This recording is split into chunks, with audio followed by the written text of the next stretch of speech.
असे पसरट पानं असायला पाहिजे. तळ हातापेक्षा ही पानं मोठे आहेत. ही कमाल आहे आपल्या कोरस SP फिक्टर आणि मॅग्नेशियम या खताची. असा असायला पाहिजे शेतकरी मित्रांनो आपला सोयाबीनचा प्लॉट.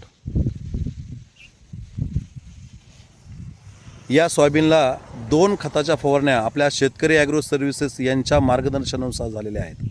अतिशय उत्कृष्ट असा हा प्लॉट आलेला आहे. उंची चांगली 1.5 ते 2 फुटापर्यंत वाढलेली आहेत. भरपूर फुटवे झालेले आहेत. खोडाची जाडी वाढलेली आहे.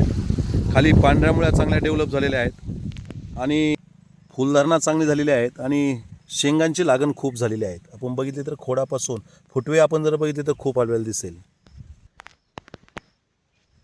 ज्या शेतकऱ्यांनी शेतकरी ॲग्रो सर्व्हिसेस यांच्या मार्गदर्शनानुसार 2 खताच्या फवारण्या घेतलेल्या आहेत त्या सर्व शेतकऱ्यांच्या दुसऱ्या फवारणीनंतर सर्व प्लॉट आपल्याला असे पाहायला मिळेल. असे रुंद पानं असायला पाहिजे, पानाची जाडी असायला पाहिजेत, पानं पसरट राहायला पाहिजे, पानामध्ये ग्रीनरी एवढी आहे शेतकरी मित्रांनो, अक्षरशः पानं हे डार्क हिरवे दिसतात.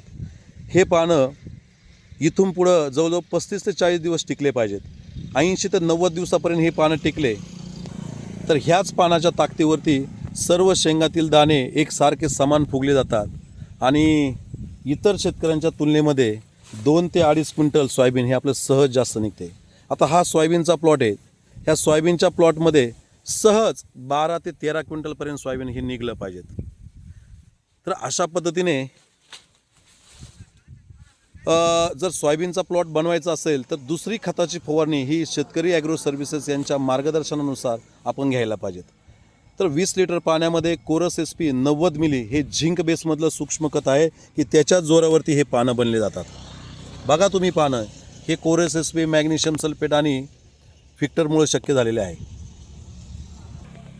तर ते 20 लिटर पाण्यामध्ये कोरस SP 90 ते 100 मिली घ्या, रिच क्रॉप 40 मिली घ्या, रिजिमेंट हे 10 मिली घ्या कीटकनाशक आणि टेम्पर गोल्ड हे 20 मिली घ्या आणि सिलिकॉन बेसमधला स्टिकर एक 6 मिली असं मिक्स करून सोयाबीनला तुम्ही दुसरी फवारणी शेतकरी ॲग्रो सर्व्हिसेस यांच्यानुसार तुम्ही घ्या.